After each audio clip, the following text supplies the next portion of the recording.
Good morning बच्चों। कैसे हो? बढ़िया। अच्छे दिन चल रहे हैं? अभी भी अच्छे ही चलेंगे। अभी भी अच्छे ही चलेंगे। अभी तक अच्छे थे, अब और अच्छे हो जाएंगे दिन। अब अपन और कुछ नया सीखेंगे, और कुछ नया सीखने को मिलेगा अपन को। हाँ, हजम नहीं हो रहा? क्यों?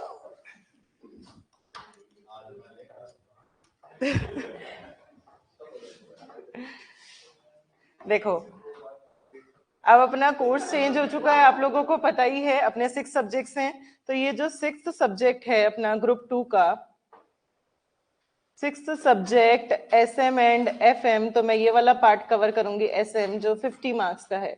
जो डिफिकल्ट पार्ट हुआ करता था पहले, EIS, वो हट चुका है। ये आप लोगों का बहुत बहुत बहुत ही गुड लक है। उसमें थोड़े से बुरे दिन शुरू हो जाते हैं, इसमें तो अच्छे अच्छे दिन ही रहते हैं। इसमें तो लैंग्वेज भी आप थोड़ी अपने मन से इधर उधर करके लिख सकते हो। मैं नहीं कहूंगी कि आप लोग एज इट इज लिखो जो किताब में लिखा है। टॉपिक सारे वही कवर करने हैं, पॉइंट सारे वही कवर करने हैं।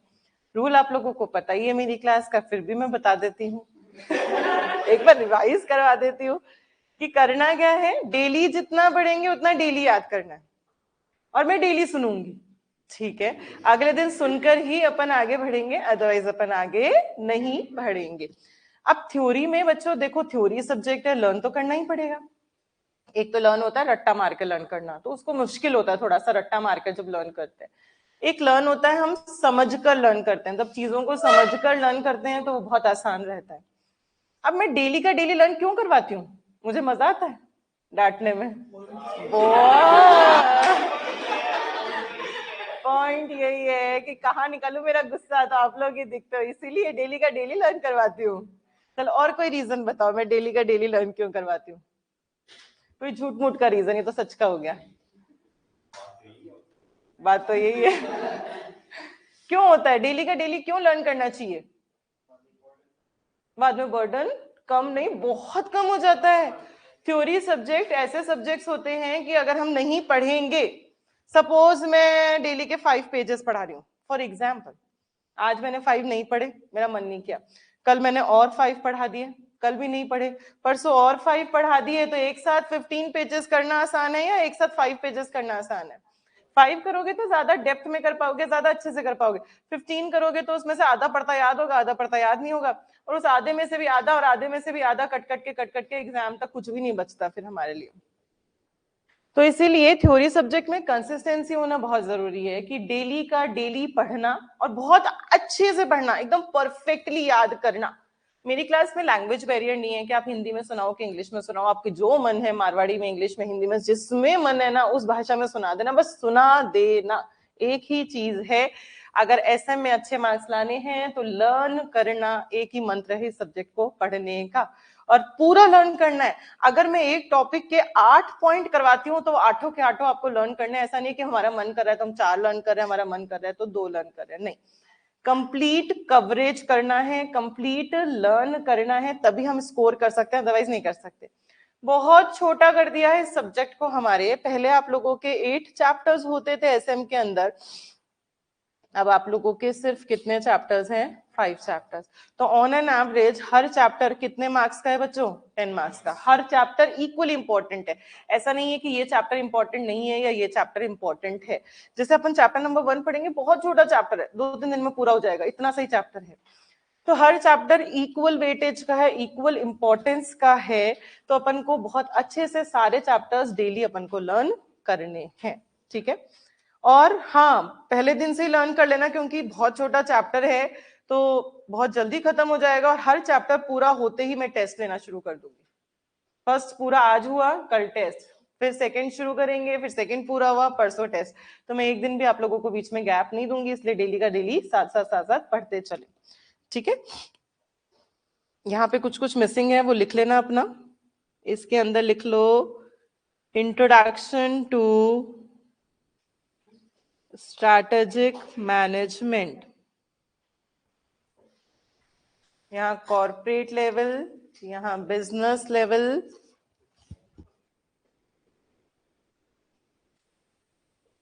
And functional level. कुछ कुछ जो मिसिंग होगा वो लिखवाती चलूंगी, लिख लेना। हाँ जी बच्चों, स्ट्रैटेजिक मैनेजमेंट क्या होता है? स्ट्रैटेजिक मैनेजमेंट, स्ट्रैटेजी का मतलब क्या होता है? नॉर्मल बताओ ना, स्ट्रैटेजी का मतलब क्या होता है? गाइडलाइंस। और स्ट्रैटेजी का मतलब क्या होता है? प्लान। और हाँ, गोल अचीव करना। Very good. और कोई एग्जाम्पल बताओ कोई स्ट्रैटेजी का। बिग बॉस देखते हैं यहाँ कोई? स्ट्रैटेजी होती है ना, स्ट्रैटेजी होती है ना उसमें। तो स्ट्रैटेजी उस वर्ड का मतलब क्या है, मैं वो पूछना चाह रही हूँ आप लोगों से। उसमें पूरे दिन बोलते रहते हैं स्ट्रैटेजी से खेल रहे हैं, स्ट्रैटेजी से खेल रहे हैं, स्ट्रैटेजी। तो ये वर्ड क्या है स्ट्रैटेजी मतलब? ये देखते हैं। इतना टाइम मिल जाता है? रात को आता है 2 घंटे का। चलो, और स्ट्रैटेजी कोई एग्जाम्पल, कोई मतलब बताओ भाई। कबड्डी खेल रहे हैं, हाँ।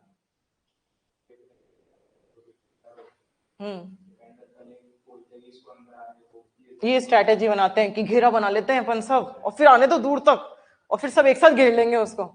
ठीक है, ऐसी कोई स्ट्रैटेजी बनाई ताकि आप अपना जीत सको। और कोई स्ट्रैटेजी बताओ भाई। आपने अपने लिए क्या स्ट्रैटेजी बना रखी है पढ़ने के लिए, बताओ। पुलिस छोड़ो, बना ही नहीं रखी, पढ़ते ही नहीं हम। ये क्वेश्चन ही सही नहीं था मैम। बताओ भाई स्ट्रैटेजी। एग्जाम्स में आप लोग पढ़ने के लिए कुछ बनाते हो स्ट्रैटेजी कि हम ऐसा पढ़ लेते हैं, पहले थ्योरी पढ़ लेते हैं, फिर प्रैक्टिकल पढ़ लेते हैं, पहले प्रैक्टिकल फिर थ्योरी, आधा टाइम प्रैक्टिकल आधा टाइम थ्योरी, ऐसा ऐसा कुछ कुछ कुछ कुछ सबका वेरिएशंस होते हैं। तो उसे क्या कह देते हैं अपन? स्ट्रैटेजी। क्यों ये क्यों स्ट्रैटेजी क्यों बनाते हो? ताकि अचीव हमारा गोल अचीव कर सके, हम एग्जाम में पास हो सके, अच्छे नंबर्स ला सके, इसलिए हम स्ट्रैटेजी बनाते हैं। तो हमें क्यों पढ़ा रहे हैं सब्जेक्ट? हम क्यों पढ़ रहे हैं फिर? आईसीआई ने हमें क्यों दे दिया? क्यों?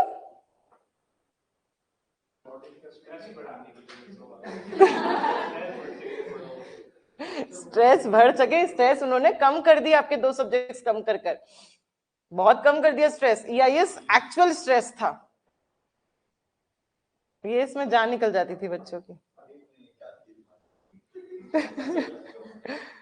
क्यों हम स्ट्रैटेजिक मैनेजमेंट ऐसा सब्जेक्ट हम सीए वाले बच्चों को क्यों पढ़ाना चाहते हैं, आईसीए वाले लोग?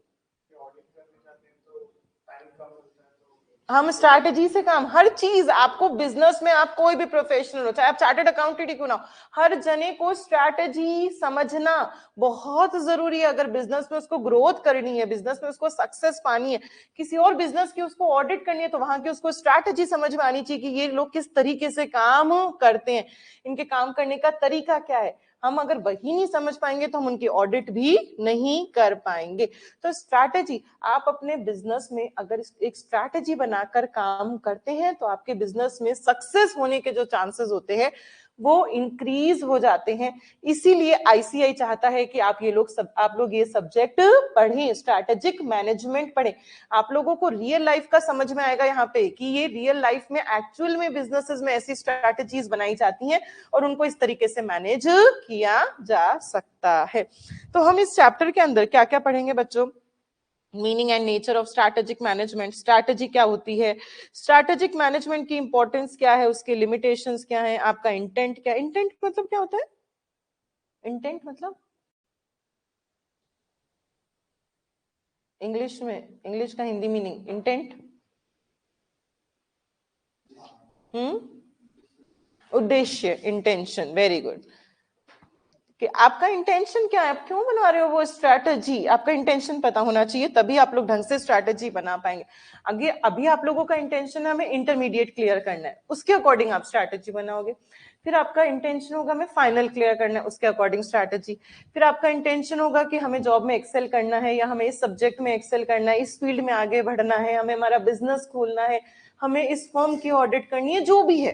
अगर आपको आपका इंटेंशन ढंग से समझ में आता है कि why are you doing this, देखो दो क्वेश्चंस होते हैं लाइफ में, व्हाट प्लस व्हाई। व्हाट मतलब आप क्या कर रहे हो। अगर मैं आप लोगों से सबसे पूछूं आप लोग अभी क्या कर रहे हो, तो आप सबके 100% बच्चे मुझे आंसर दे देंगे, मैम हम सीए इंटर में 24 एप्लीकेबल बच्चे हैं। ठीक है, मैं पूछूंगी why are you doing this. Madam ये कैसा क्वेश्चन पूछ लिया, ये भी कोई क्वेश्चन होता है, why are you doing this. कर रहे चल रहा है बस, ठीक है, फ्लो में एक चीज। कोई बता सकता है why are you doing CA? कोई बता सकता है आप लोग सीए क्यों पढ़ रहे हो? आपका फ्रेंड पढ़ रहा है इसलिए, आपकी मम्मी ने कहा, आपके पापा ने कहा, आपके बड़े भाई सीए बन गए इसलिए, घर में कोई सीए है इसीलिए? क्यों कर रहे हो सीए, क्यों कर रहे हो? चलो बताओ, कोई एक जना बताओ मुझे सीए क्यों कर रहे हो। बताओ Harsh, why are you doing CA? शादी के लिए, बिल्कुल। अगर सीए नहीं करोगे तो शादी नहीं होगी, ऐसा? अच्छी शादी हो जाएगी, अच्छी लड़की से शादी हो जाएगी, पैसा अच्छा खर्च हो जाएगा, पैसा आ जाएगा। अच्छा, दहेज लेगा ये?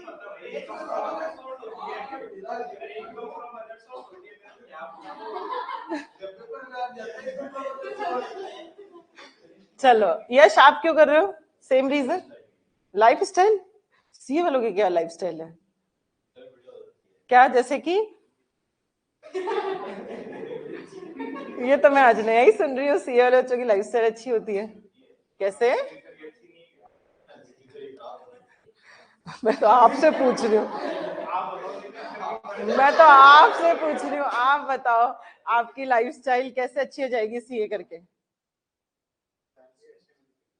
सैलरी अच्छी मिलेगी, तो सैलरी बेटा और कोई सब्जेक्ट से भी तो मिल सकती थी, आप एमबीए कर सकते थे, आप कुछ भी कॉम कर लेते, सैलरी तो किसी से भी मिल जाती है आपको। टैलेंट होना चाहिए ना आप में। बीकॉम वाला बंदा भी ज्यादा कमा सकता है सीए वाले से, नहीं? या नहीं कमा सकता? सिग्नेचर की आपकी वैल्यू हो जाती है, आप कहीं भी बैठे अपना वो सिग्नेचर कर सकते हैं, आप कोई एक जगह पे आप वो फिक्स नहीं हो गए सीए कर कर। ठीक है, एक्चुअल रीजन अभी भी नहीं पता आप लोगों को, आप सीए क्यों कर रहे हो, बस कर रहे हैं। तो अगर आपको ये पता चल जाएगा ना क्यों कर रहे हो, उस चीज को करने में मजा अलग आने लग जाता है, एक्चुअल में मजा आने लग जाता है। आप लोग अपनी पढ़ाई को लोड मानकर करोगे तो वो हमेशा लोड ही रहेगी, और उसको अगर आप एक फन मानकर पढ़ोगे कि ये भी एक लाइफ का कुछ नया एक्सपीरियंस है, हमें कुछ नया सीखने को मिल रहा है, अगर आप उस जील से कुछ भी पढ़ोगे ना, आपको पढ़ने में डबल मजा आना शुरू हो जाएगा। देन हम पढ़ेंगे कि जो स्ट्रैटेजिक मैनेजमेंट होता है इस चैप्टर में, वो 3 लेवल्स पे बनाया जाता है ऑर्गेनाइजेशन में।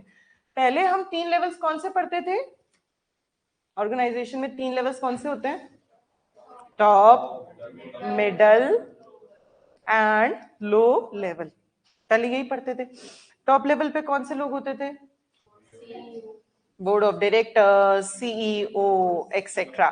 मिडिल लेवल पे कौन से लोग होते थे?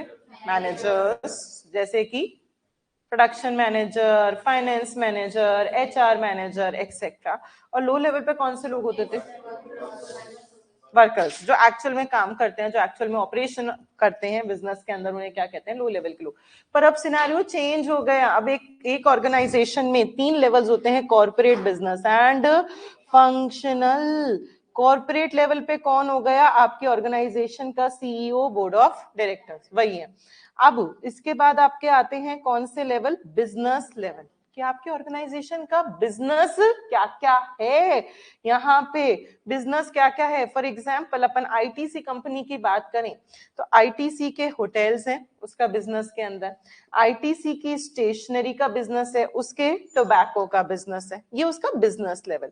और फंक्शनल लेवल में होटल का marketing department, finance department, HR department, production department, tobacco का मार्केटिंग, फाइनेंस, एचआर, प्रोडक्शन, और स्टेशनरी का मार्केटिंग, फाइनेंस, एचआर, प्रोडक्शन, ये डिपार्टमेंट हो जाते हैं।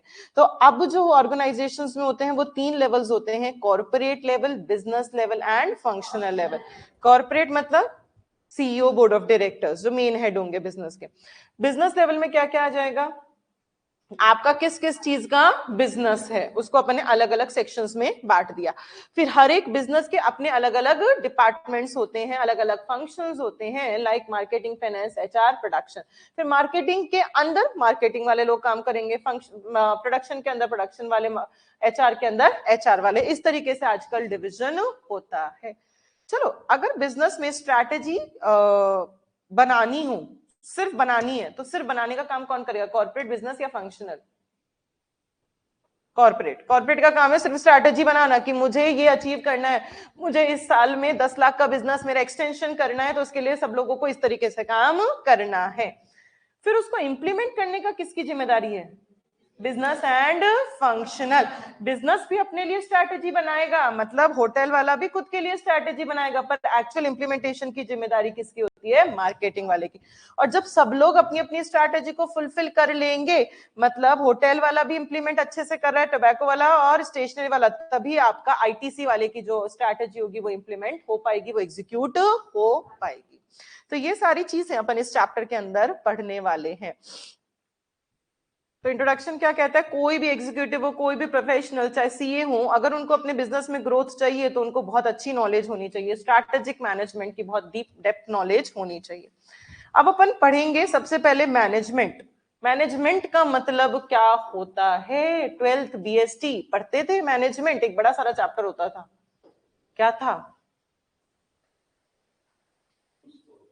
कुछ तो था मैडम, मैनेजमेंट। आप लोग नहीं कहते यहाँ का तो मैनेजमेंट ही बहुत खराब है, यहाँ का तो मैनेजमेंट बहुत अच्छा है, क्या है ये मैनेजमेंट वर्ड क्या होता है? Planning, organizing, staffing, directing and controlling, इन फंक्शंस के कॉम्बिनेशंस को मैनेजमेंट कहा जाता था। ये क्या था ये फंक्शंस? प्लानिंग मतलब प्लानिंग, प्लानिंग, प्लानिंग, आप प्लान करते हो, इंटर खत्म होते ये पार्टी करेंगे, ऐसे करेंगे, इतनी सारी वेब सीरीज हमने इकट्ठी कर रखी है, वो सारी देखेंगे, ऐसा कुछ प्लान करते हो?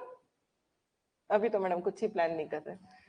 चलो, प्लानिंग। फिर ऑर्गेनाइजिंग मतलब क्या होता था, रिसोर्सेज, उसको अचीव करने के लिए मुझे क्या क्या क्या क्या चाहिए। अगर मुझे वेब सीरीज चाहिए तो इतना सारा नेट भी तो चाहिए होगा, तो वो नेट अरेंज करना, मुझे स्पीकर चाहिए होगा सुनने के लिए, तो वो अरेंज करना, वो होते हैं ऑर्गेनाइजिंग। फिर स्टाफिंग, स्टाफिंग एंड डायरेक्टिंग दोनों एक ही साथ हो जाता है। क्या होता है स्टाफिंग, डायरेक्टिंग?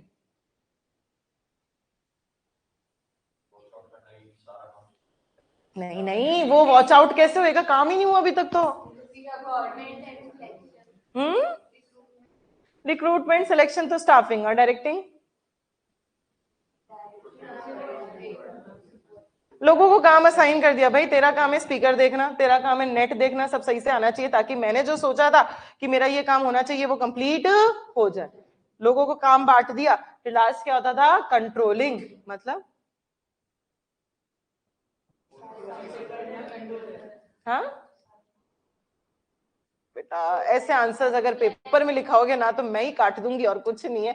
बीकॉम वाला पेपर बिल्कुल नहीं लिख के आना इस क्लास के अंदर, जो किताब की लैंग्वेज होती है वही छाप कर आनी है आप लोगों को। ऐसा नहीं है कंट्रोलिंग मतलब कंट्रोल करना, प्लानिंग मतलब प्लान करना, नहीं, उसका मतलब बताओ क्या डिफरेंस आ रहे हैं, और उन डेविएशंस को फाइंड आउट करते हैं ताकि उनको अपन ठीक कर सकें। ये होता था अपना कंट्रोलिंग। आपने सोचा था कि इस बार मैं एग्जाम्स में सपोज 100 में से 80 मार्क्स लाऊंगी, पर 80 में से मेरे आए 60, तो अपन ने प्लान किया था 80 का, आए 60, डेविएशंस कितने के रह गए, 20 के। तो फाइंड आउट किया रीजन कि ये 20 मार्क्स का डेविएशन क्यों रहा, किस वजह से मेरे 20 कम आए, क्या मैंने लिखा अच्छा नहीं था, क्या मेरा एक्सप्लेनेशन अच्छा नहीं था, क्या मेरा पेपर छूट गया, क्या मेरी पढ़ाई नहीं हो पाई, जो भी आपके डेविएशंस थे वो आपने फाइंड आउट किए और उन डेविएशंस को करेक्ट किया, ताकि अगली बार जब आप गोल सेट करो तो उसके अकॉर्डिंग आप उसको अचीव कर सको। ये तो 5 फंक्शंस हो गए। और क्या मतलब होता है मैनेजमेंट का, मैनेजमेंट और कोई बता सकता है, और कोई मतलब? हमारे कोर्स में मैनेजमेंट 2 सेंस में बताया गया है। पहला तो वही है जो अभी अपन लोगों ने डिस्कस किया है, set of interrelated functions. Inter related functions कौन से हैं? लाइक आपके फंक्शंस क्यों अचीव करते हो? ताकि आप अपना ऑब्जेक्टिव अचीव कर सको। फंक्शंस कौन से हैं आपके? Planning, organizing, directing, staffing and controlling. ये सारे फंक्शंस एक दूसरे से इंटर रिलेटेड होते हैं। प्लान करना मतलब गोल्स के लिए डिसाइड करना, फिर रिसोर्सेज को एक्वायर करना, उनको अलोकेट करना, लोगों को काम बांटना, जिस भी पर्सनल मतलब स्टाफ, जो इस भी लोगों का जो काम है उसको वो काम बांटना, और फिर कंट्रोल लगाना चेक करने के लिए कि जो मैंने प्लान किया था वो मैं अचीव भी कर पा रही हूँ या नहीं कर पा रही।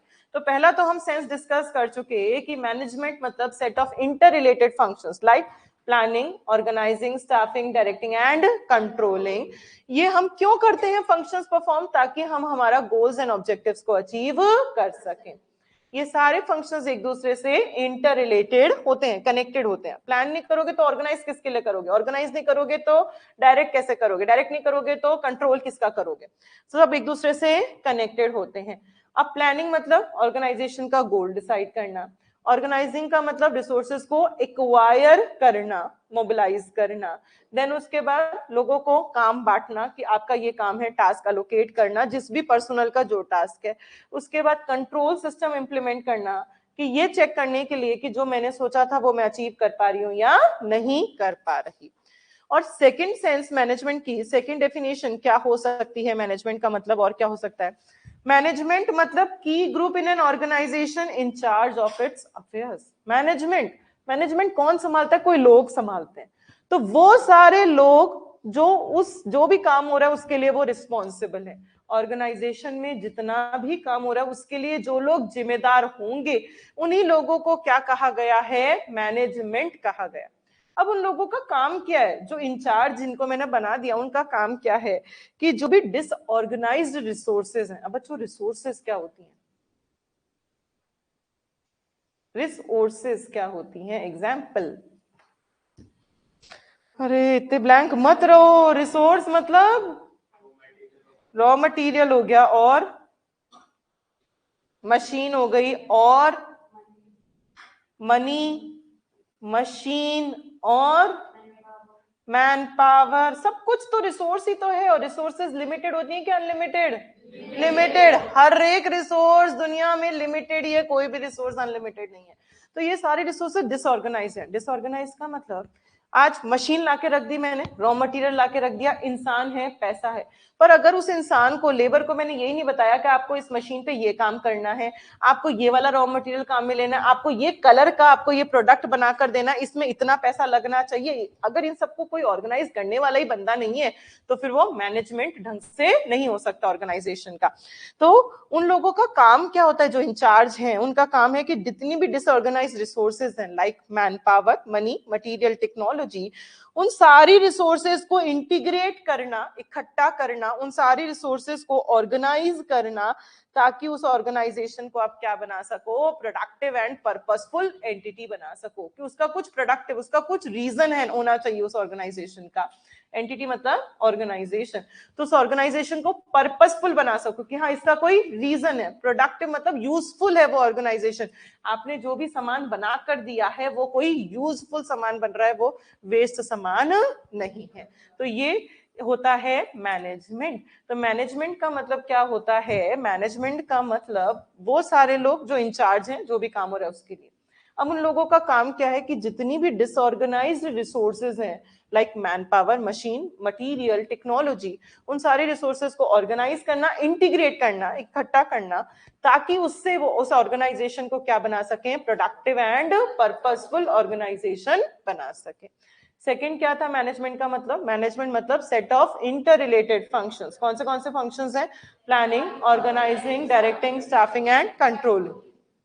क्यों करते हो आप ये फंक्शंस? ताकि हम हमारा गोल्स को अचीव कर सकें। और ये सारे फंक्शंस एक दूसरे से इंटर रिलेटेड हैं, कनेक्टेड होते हैं। तो बच्चों प्लानिंग का मतलब गोल्स को डिसाइड करना, फिर रिसोर्सेज को एक्वायर करना, लोगों को टास्क बांटना, और फिर कंट्रोल लगाना कि आपने जो सोचा था वो आप अचीव कर पा रहे हो या नहीं कर पा रहे। किसी भी ऑर्गेनाइजेशन की सक्सेस और सर्वाइवल किस पे, बहुत हद तक किस पे डिपेंड करती है? मैनेजमेंट पे, कि उसका मैनेजमेंट कितना अच्छा है।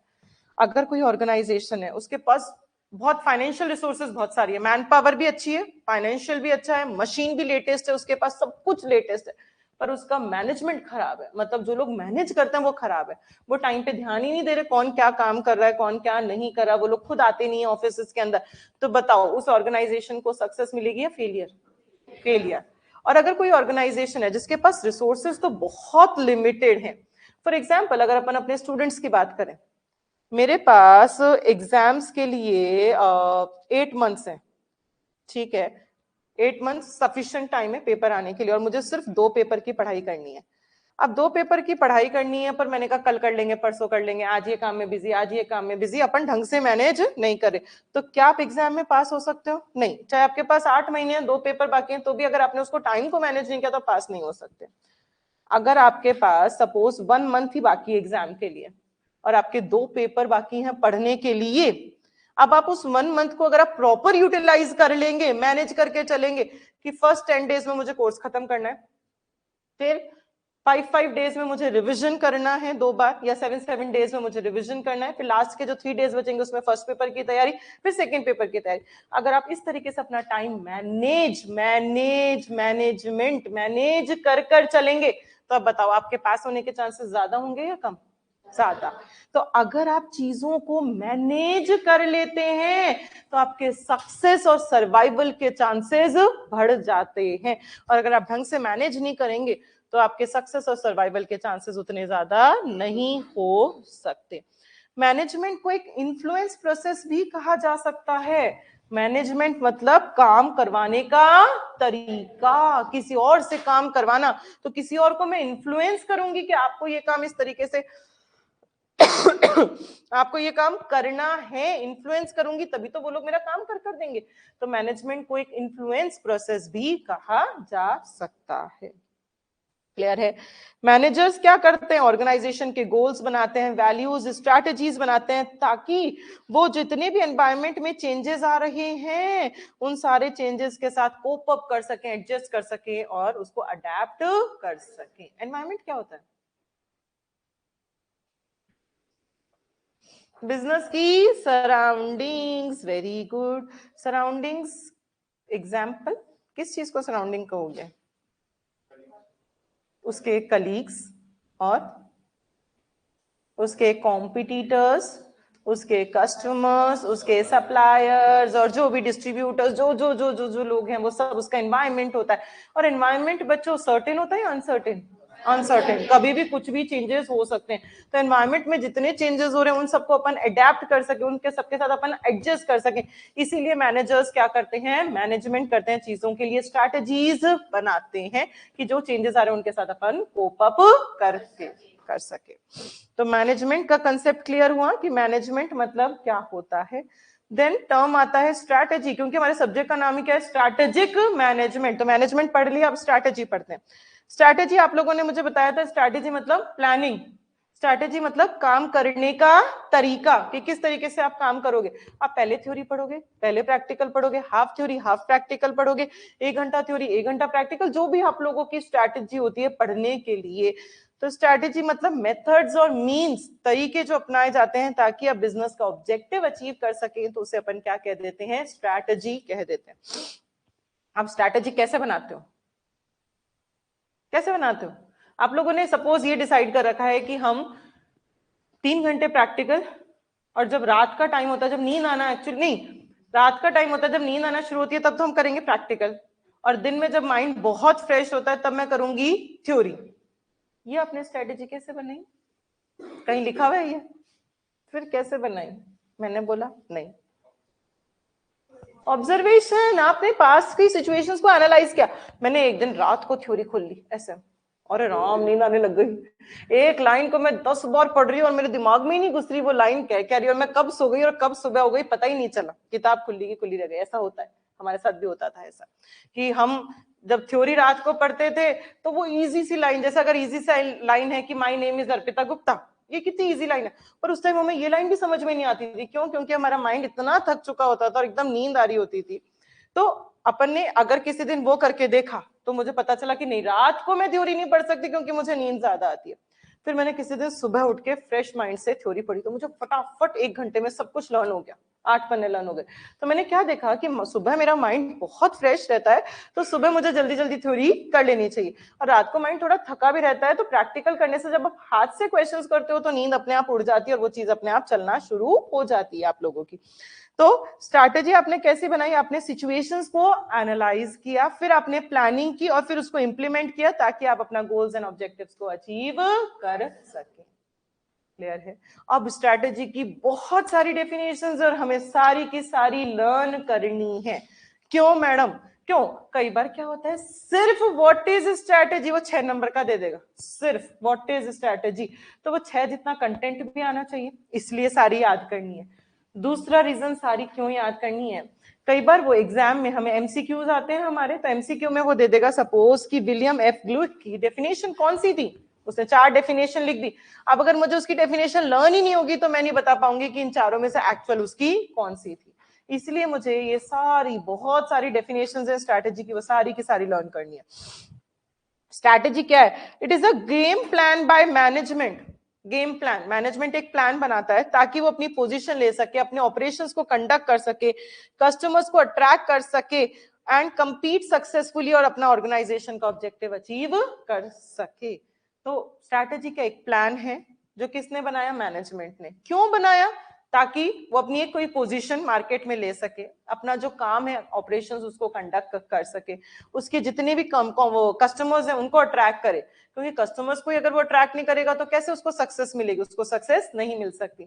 कॉम्पीट कर सके, कॉम्पिटिटिव एनवायरमेंट में वो अच्छे से कम्पीट कर सके, तभी वो अपना गोल्स एंड ऑब्जेक्टिव्स को अचीव कर सकता है।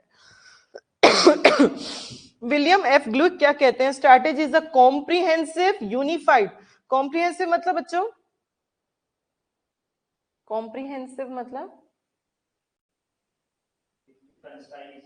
सब चीजों को इकट्ठा करना, यूनिफाइड मतलब भी बहुत सारी चीजों को इकट्ठा करना, कॉम्प्रिहेंस मतलब इकट्ठा करना। तो जितनी भी चीजें सबको इकट्ठा करते हो यूनिफाइड, और इंटीग्रेट करते हो किनको? आप अपने प्लान को और एक्शन को, जो आपने सोचा था और जो कर रहे हो उनके बीच में लिंकिंग होनी चाहिए। जो सोचा था वैसा ही काम कर रहे हो नहीं कर रहे, उसी डायरेक्शन में काम कर रहे हो नहीं कर रहे। क्यों? ताकि हम हमारा गोल्स एंड ऑब्जेक्टिव्स अचीव कर सके। जैसे कि अगर मैंने सोचा है कि मुझे इंटर में 350 प्लस मार्क्स लाने, तो बच्चों 350 लाने के लिए 350 जैसा एक्शन भी तो होना चाहिए।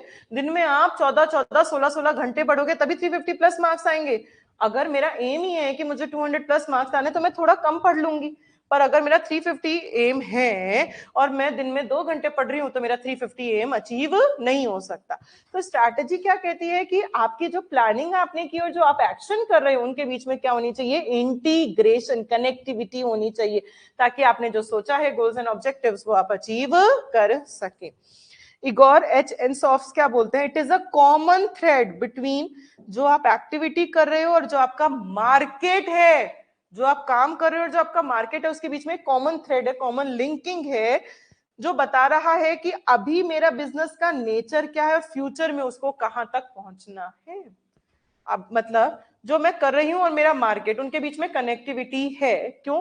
कि अभी मैं इस पोजीशन पर, फ्यूचर में मुझे यहां पे जाना है, उसके बीच का जो थ्रेड होता है उस थ्रेड को क्या कह देते हैं? स्ट्रैटेजी कह देते हैं। अभी मैं सपोज मैं बहुत एवरेज चाइल्ड हूं, मैं 100 में से 40 मार्क्स लाने वाली बच्ची हूं, अभी मैं यहां हूं, मुझे फ्यूचर में कहां पहुंचना है? फ्यूचर में मुझे 80 मार्क्स तक पहुंचना है। इनके बीच का ये जो थ्रेड है इसे स्ट्रैटेजी कहते हैं। मतलब इस थ्रेड, इस स्ट्रैटेजी में तो आप डिसाइड करोगे कि मुझे 40 से 80 तक रास्ता नापने के लिए मुझे क्या क्या क्या क्या अपनाना पड़ेगा। मुझे ये पढ़ना पड़ेगा, मेरा ये सब्जेक्ट वीक है, मेरा ये कंसेप्ट वीक है, मुझे इसको अपने आप को स्ट्रॉन्ग करना पड़ेगा ताकि मैं यहां से यहां तक का वे कवर अप कर सकूं। तो स्ट्रैटेजी क्या होती है? It is a common thread between जो आप काम कर रहे हो और जो आपका मार्केट है बिजनेस का, ताकि वो बता सके कि अभी आप कहां पे और फ्यूचर में आपको कहां पहुंचना है। स्ट्रैटेजी क्या होती है? It is a long term,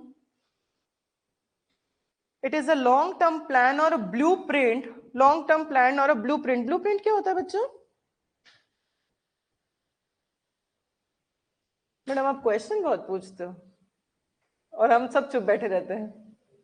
movie नहीं चल रही सामने, अपना 2 वे इंटरेक्शन है। आप जो बोलोगे मैं सब सुनूंगी, ऐसा नहीं है सब वेस्ट हो जाएगा। बोलो पर बोलो, कुछ भी बोलो, बकवास सा भी बोलो, पर बोलो। रफ वर्क होता है। और क्या होता है ब्लूप्रिंट?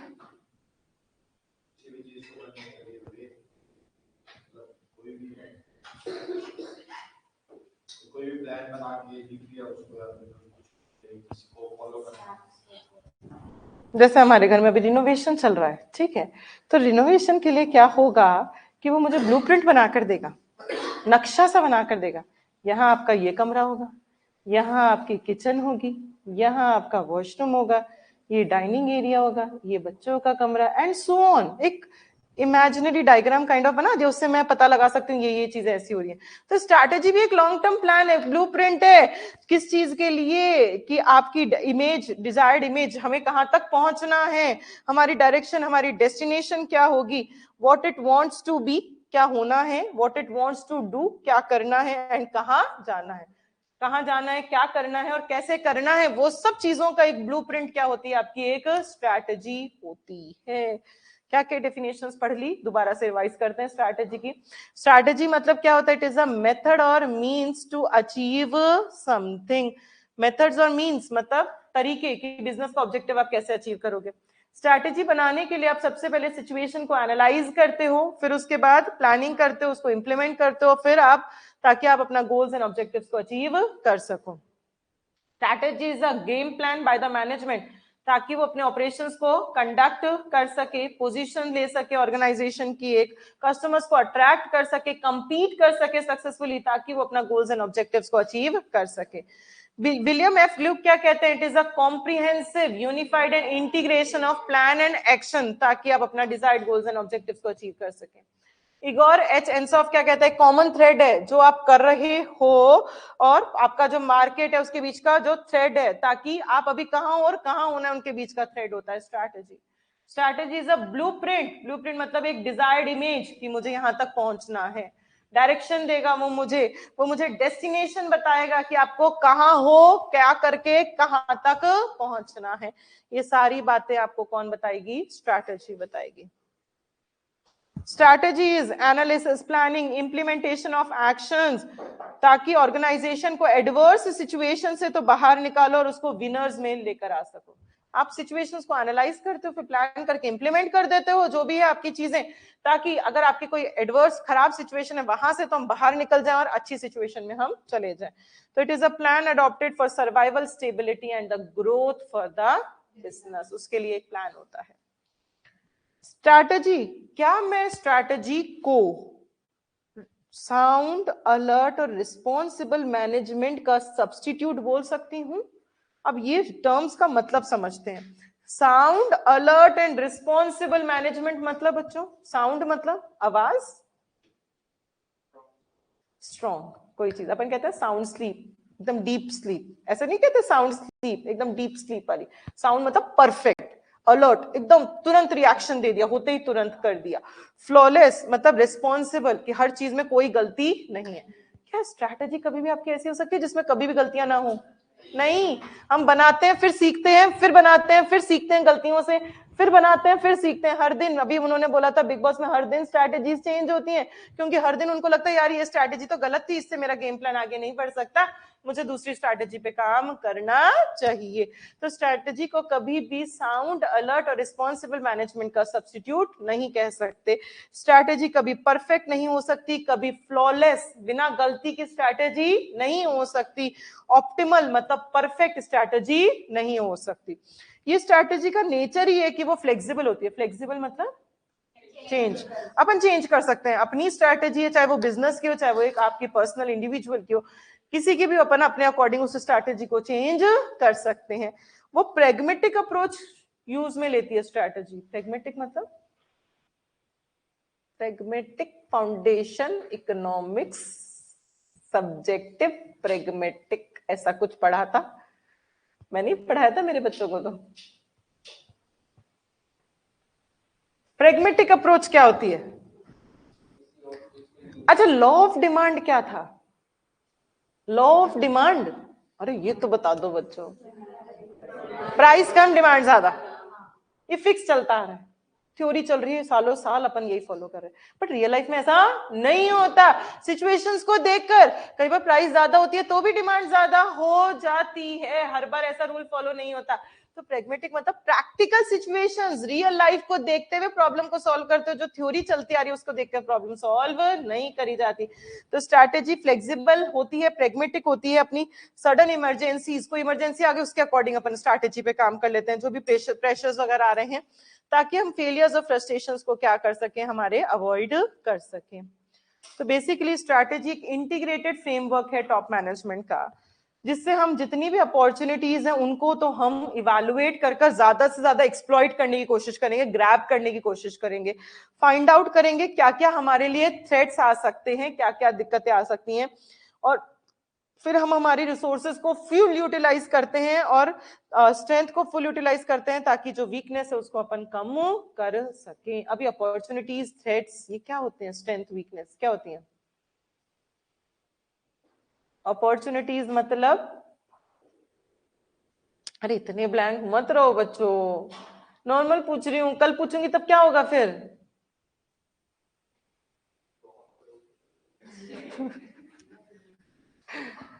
क्या होगा बोलो?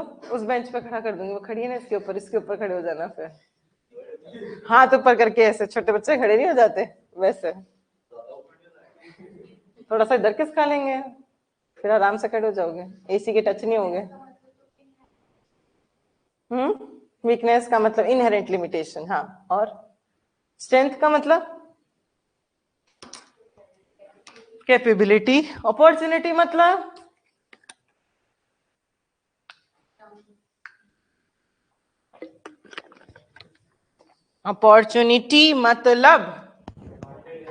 एडवांटेज। और बिग थ्रेट्स मतलब क्या चीज हमारे हाथ में और क्या चीज हमारे हाथ में नहीं है?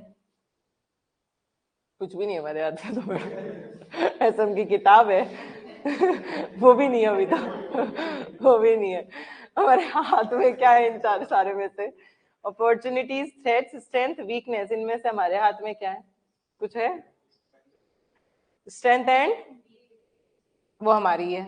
अपॉर्चुनिटी और थ्रेट वो बाहर के हैं। ठीक है, यश आप अपनी स्ट्रेंथ बताओ बेटा। कोई स्ट्रेंथ ही नहीं है मैडम। आप किस चीज में अच्छे हो?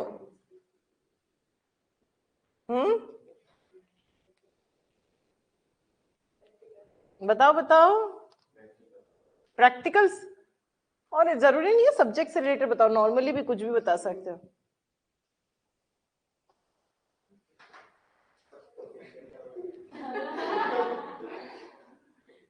आज की जनरेशन का सबसे बड़ा इशू यही है, उनको खुद के बारे में कुछ नहीं पता, दुनिया के बारे में सब कुछ पता है।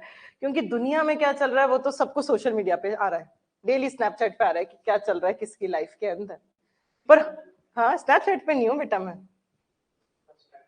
हाँ इंस्टाग्राम पे हूँ, पर मुझे खुद के बारे में भी पता है। मुझे आप लोगों के बारे में पता होगा तो मुझे खुद के बारे में पता है कि मेरी लाइफ में क्या चल रहा है। और आप लोगों को क्या, खुद से तो एकदम दूर होते जा रहे हो, दूसरों से पास पास पास होते जा रहे हो, तो खुद के बारे में नहीं पता स्ट्रेंथ वीकनेस। सोनम बताओ बेटा स्ट्रेंथ बोलो, अरे बोलो। मौन व्रत है सच्ची में? नितिन सर से क्या पूछूं, मैं तो उसी से पूछ लूंगी।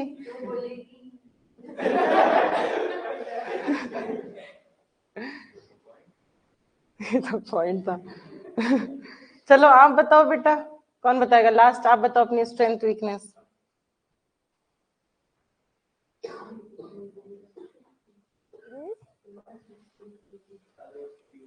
अरे बताओ, कोई तो बताओ। मैं मेरी थोड़ी ना पूछ रही हूँ, आपकी पूछ रही हूँ, खुद के बारे में। आप बताओ बेटा, आप बताओ। खुद का स्ट्रेंथ, खुद की वीकनेस, किसी और का नहीं।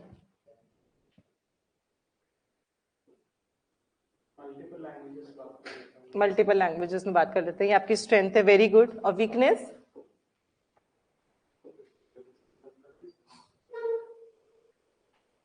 कोई वीकनेस नहीं है, ये वीकनेस है। वीकनेस क्या है?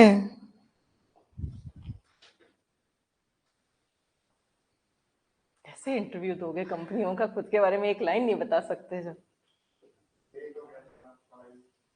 पढ़ाई में लेट हो गए, ये वीकनेस है?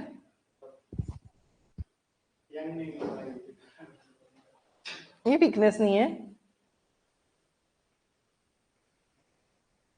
ये वीकनेस नहीं है। फाउंडेशन में किया था ना मैंने अबाउट योरसेल्फ, आपकी क्लास के साथ ही किया था क्या? एक दिन अपन ने रखा था, वो फ्रेशर्स उस चक्कर में हो गई थी अपनी अबाउट योरसेल्फ के साथ, तो वापस मुझे इंटर के साथ ये करना ही पड़ेगा। मुझे आज की क्लास देख के लग रहा है बिल्कुल ही नहीं बोलते, दही जमा क्या है क्या मुंह में। Strength, weakness, opportunities, threat. Strength आपके अंदर की इनहेरेंट कैपेबिलिटी, आपकी क्या कैपेबिलिटी। कई लोगों की कैपेबिलिटी, जैसे मेरी कैपेबिलिटी कि मुझे थ्योरी बहुत जल्दी लर्न होती है, मैं लिखती बहुत फास्ट हूँ, मैं बोलती बहुत फास्ट हूँ, ये मेरी स्ट्रेंथ है, ठीक है। वीकनेस, अपनी अपनी जो कमियां होती हैं उसे वीकनेस कहते हैं। अब मेरी वीकनेस है, मुझे जानवरों से डर लगता है। मैं पढ़ा रही हूँ, सब बहुत अच्छा है, और यहाँ चूहा आ गया ना, मैं भाग जाऊंगी, मुझे कोई फर्क नहीं पड़ता कि सामने फिर कोई मेरा छोटा सा 2 साल का बेटा भी, उसको छोड़ के भी भाग जाऊंगी चाहे, मतलब इतना मुझे डर लगता है, तो ये वो मेरी वीकनेस है, ठीक है। अपॉर्चुनिटीज जो बाहर की दुनिया से अपन को मिलता है उसे अपन क्या कहते हैं, अपॉर्चुनिटीज।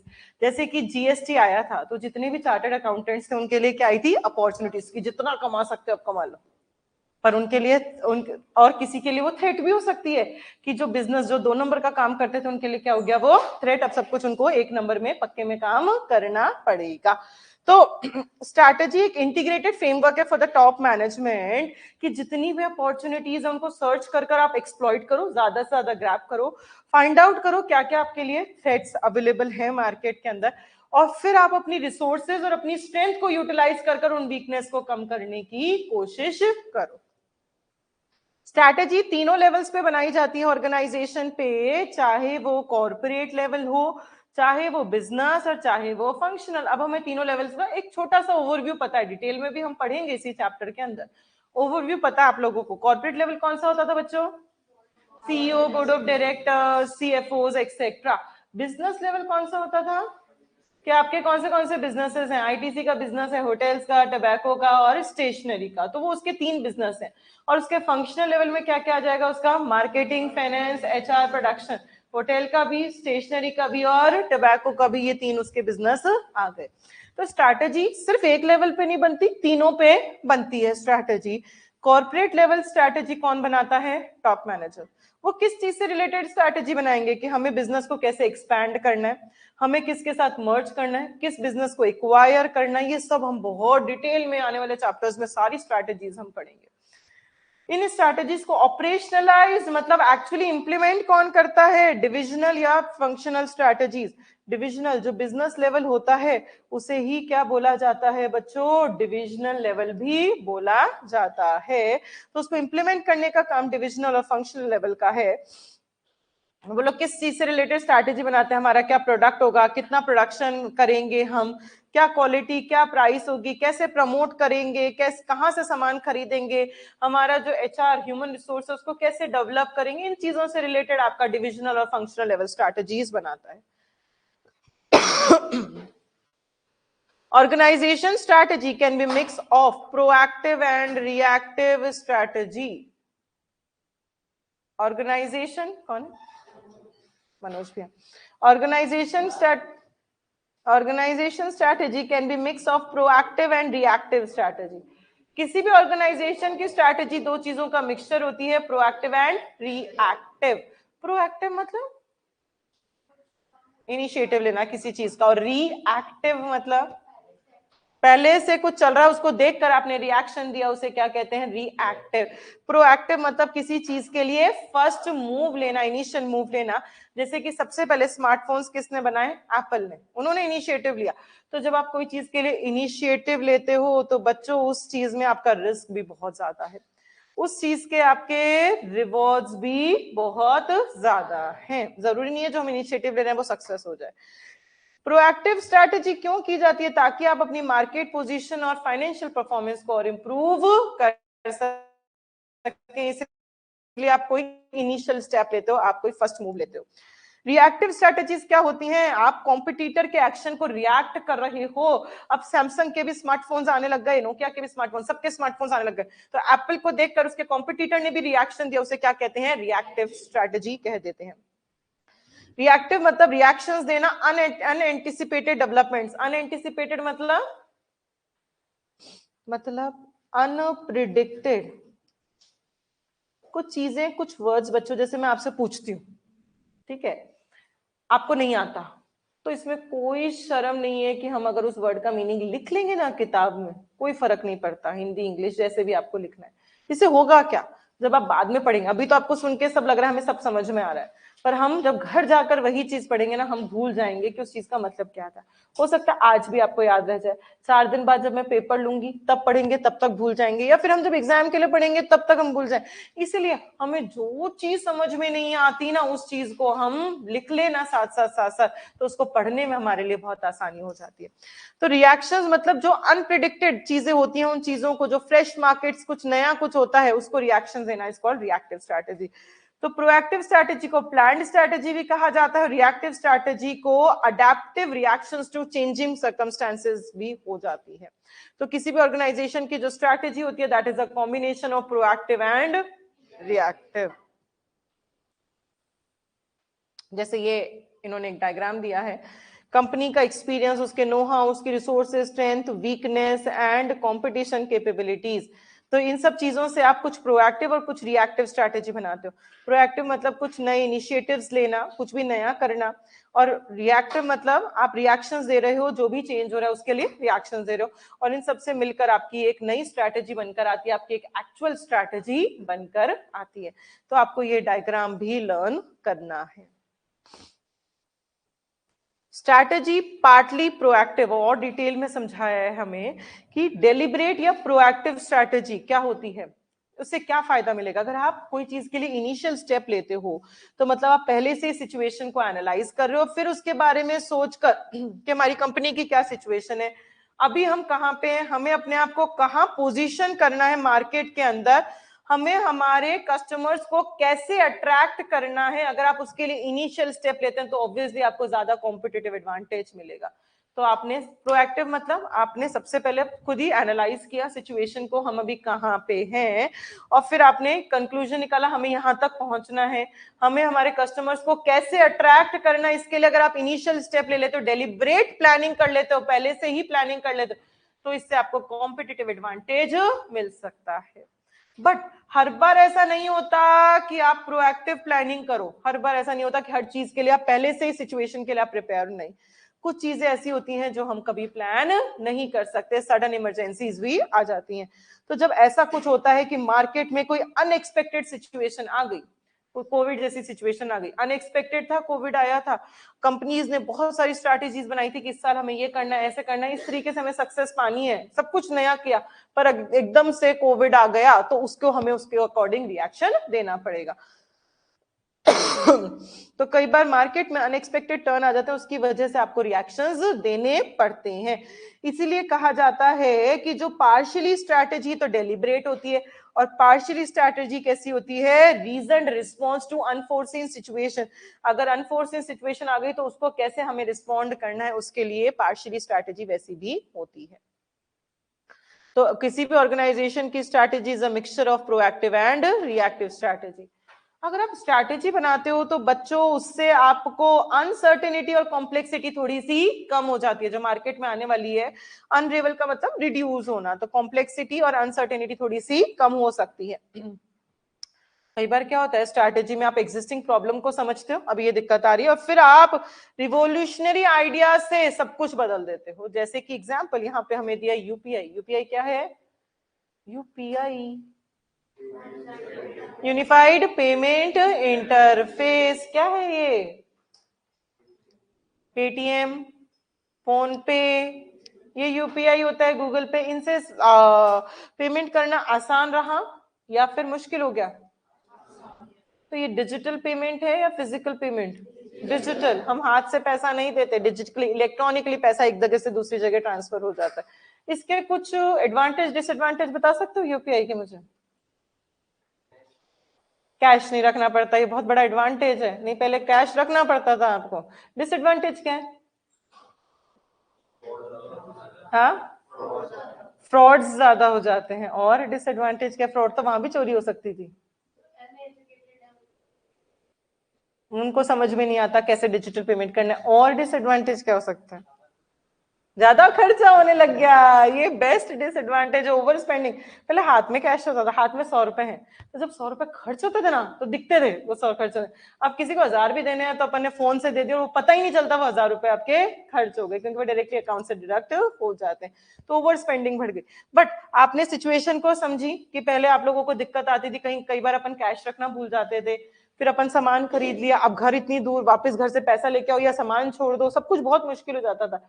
उसके लिए आपने एक रिवोल्यूशनरी आइडिया डेवलप किया, that is UPI, unified payment interface.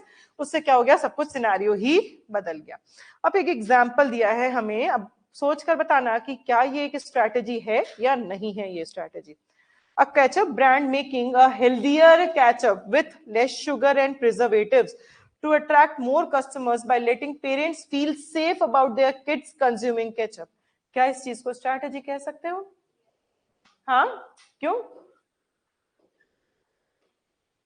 उन्होंने देखा, केचप की कंपनी ने, आजकल लोग हेल्थ कॉन्शियस हो गए हैं, ठीक है, अपने बच्चों को हर कुछ खाने को नहीं देंगे, प्रिजर्वेटिव्स नहीं देंगे, शुगर नहीं देंगे, शुगर का इंटेक कम करेंगे। तो उन्होंने ऐसा केचप निकाला जिसमें शुगर कम हो और प्रिजर्वेटिव्स कम हो। तो इससे क्या हो गया? उन्होंने स्ट्रैटेजी बनाई और ये मेंशन किया, तो लोगों को लगेगा कि ये हेल्दी केचप है और फिर वो उस चीज को ज्यादा कंज्यूम करने लग जाएंगे। एक्सटर्नल एनवायरनमेंट क्या है यहाँ पे कि उन्होंने समझा कि लोग हेल्थ कॉन्शियस हो गए हैं, तो उसको प्रॉब्लम को समझकर उस चीज का सोल्यूशन निकाला कि उन्होंने एक हेल्दी केचप बना दिया। तो ये एक उनकी स्ट्रैटेजी हो सकती है कॉम्पिटिटिव एडवांटेज अचीव करने के लिए। समझ में आता है बच्चों? तो इतना रिवाइज कर लेते हैं, पढ़ाना तो मुझे और भी था पर शायद इतना ही पढ़ेंगे आज। रिवाइज कर लेते हैं, क्या पढ़ा? हाँ जी, मैनेजमेंट मतलब interrelated functions, planning, organizing, staffing, directing, controlling, ताकि हम हमारा गोल्स एंड ऑब्जेक्टिव्स को अचीव कर सकें। एंड ये सारे फंक्शंस एक दूसरे से इंटर रिलेटेड होते हैं।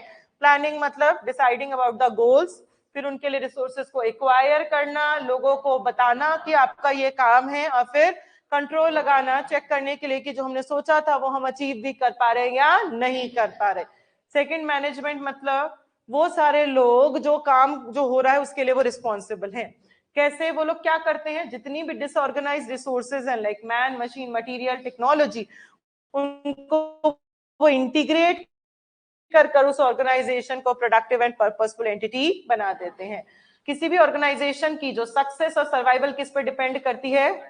बहुत हद तक मैनेजमेंट पे डिपेंड करती है।